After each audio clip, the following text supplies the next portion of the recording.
स्वागत है आपका इस वीडियो में। आज हम जानेंगे अजंता की गुफाओं के बारे में, साथ ही इससे जुड़े कुछ तथ्यों के बारे में, इसलिए आपसे निवेदन है कि यह वीडियो अंत तक जरूर देखें। अजंता की गुफाएं भारत के महाराष्ट्र राज्य के औरंगाबाद शहर के पास स्थित है। अजंता की गुफाएं मुख्य रूप से बौद्ध गुफा है, जिसमें बौद्ध धर्म की कलाकृतियां है। अजंता की गुफाएं लगभग 200 साल ईसा पूर्व की बनी हुई है। लगभग 30 गुफाओं के इस समूह की खुदाई पहली शताब्दी और 7वीं शताब्दी के बीच दो रूपों में की गई थी।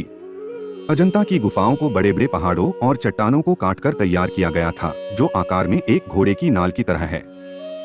अजंता की गुफाएं लगभग 2000 साल से भी ज्यादा पुरानी है और वहां स्थित बुद्धा का मूर्ति करीब 600 साल पुराना है।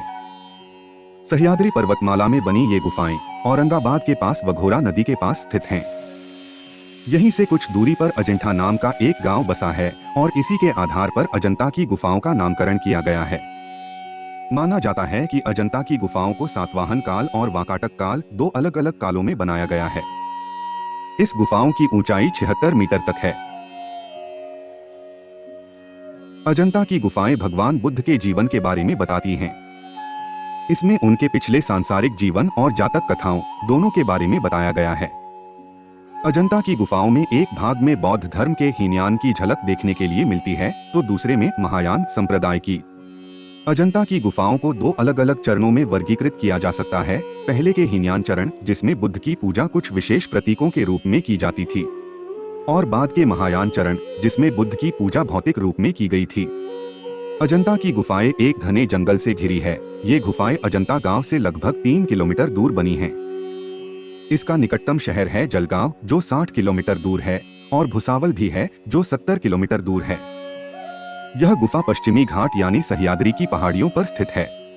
ऐसा अनुमान है कि इन गुफाओं का निर्माण 200 ईस्वी पूर्व से लेकर 650 ईस्वी पूर्व के बीच हुआ था। इन गुफाओं को प्रमुख वाकाटक राजा हरिसेन के संरक्षण में बौद्ध भिक्षुओं द्वारा ही बनाया गया था। इन गुफाओं की खोज आर्मी ऑफिसर जॉन स्मिथ व उनके दल द्वारा सन 1819 में की गई थी। वे यहाँ शिकार करने आए थे, तभी उन्हें ये गुफाएं दिखाई दी। यहाँ दो तरह की गुफाएं हैं, विहार और चैत्यगृह। विहार की संख्या 25 है, तो चैत्यगृहों की संख्या 4 है। एक और विहार का इस्तेमाल बौद्ध रहने के लिए करते थे, तो चैत्यगृह का इस्तेमाल ध्यान स्थल के रूप में किया जाता था। इन गुफाओं के अंत में स्तूप बने हैं, जो भगवान बुद्ध का प्रतीक है।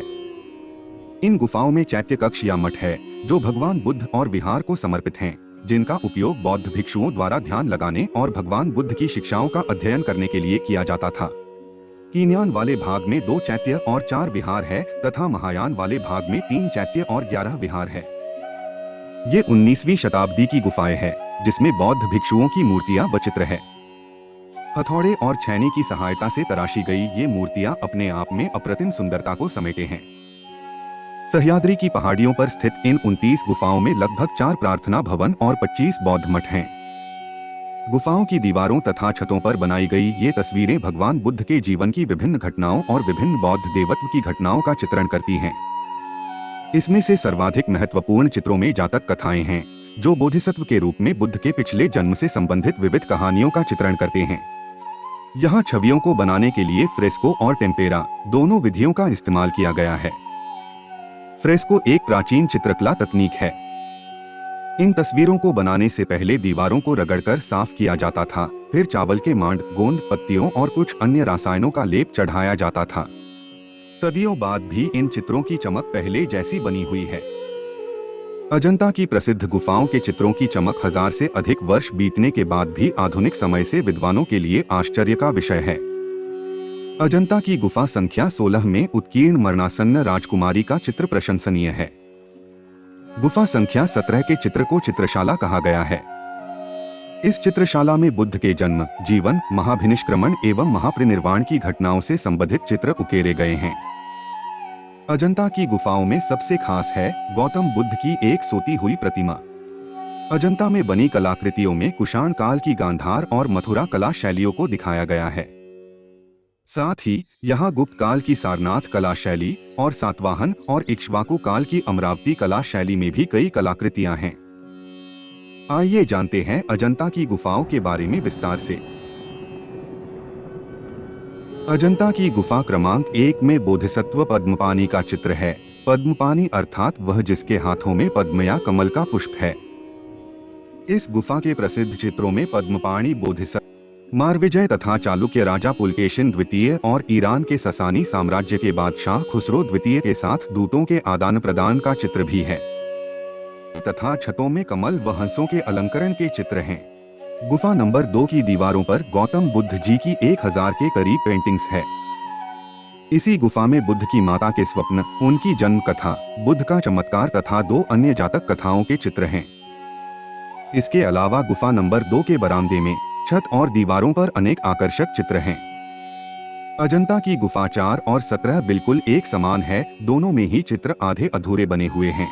गुफा 4 अजंता गुफाओं का सबसे बड़ा मठ है। इसमें 28 खंभे हैं जिनमें सुंदर डिजाइन, गढ़ी हुई छवियां और दीवारों पर पेंटिंग हैं जो बुद्ध के जीवन की कहानी को दर्शाती हैं। अजंता की गुफा 6 महायान काल को दर्शाती है। इसमें महात्मा बुद्ध की बैठी हुई एक छवि बनी हुई है जो अत्यंत ही आश्चर्यजनक प्रतीत होती है। यह गुफा अन्य गुफाओं की अपेक्षा ज्यादा आकर्षित करने वाली है। गुफा 9 में प्रवेश करते ही आपको एक अति विशाल हॉल मिलेगा जिसे चैत्य हॉल के नाम से जाना जाता है। हॉल के आगे बढ़ते ही एक विशाल घोड़े की नाल वाली विंडो मिलेगी जो देखने में अत्यंत प्रभावशाली और आश्चर्यजनक है। गुफा नंबर 10 शैली और वास्तुकला के हिसाब से पिछली गुफा से मिलती जुलती है।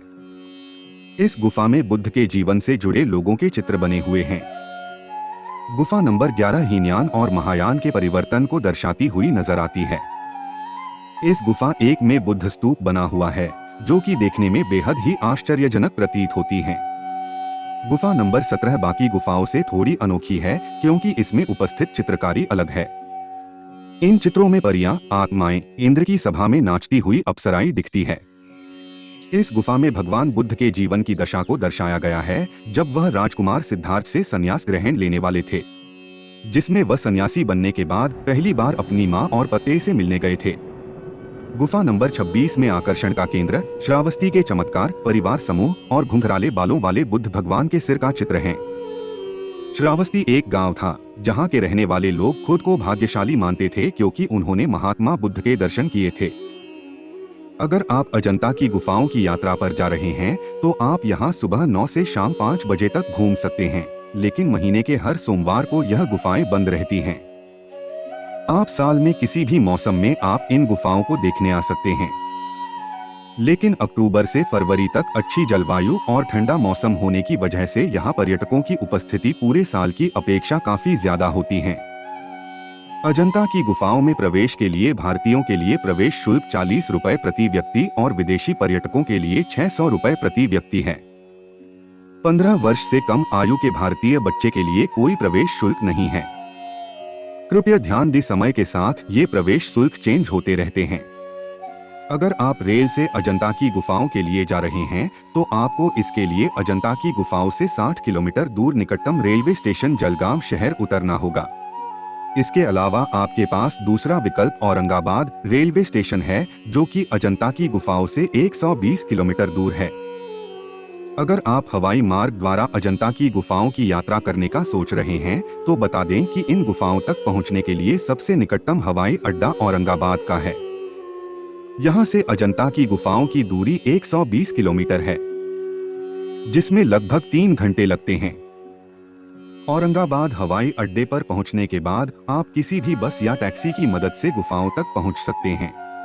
महाराष्ट्र में अजंता की गुफाओं को बौद्ध कला की उत्कृष्ट कृति माना जाता है और भारत में कला के विकास में इनका बहुत प्रभाव रहा है। अजंता की गुफाओं को सन 1983 में यूनेस्को द्वारा वर्ल्ड हेरिटेज साइट का दर्जा दिया गया है। हमें उम्मीद है इस वीडियो में बताई गई जानकारी आपको पसंद आई होगी। वीडियो देखने के लिए धन्यवाद।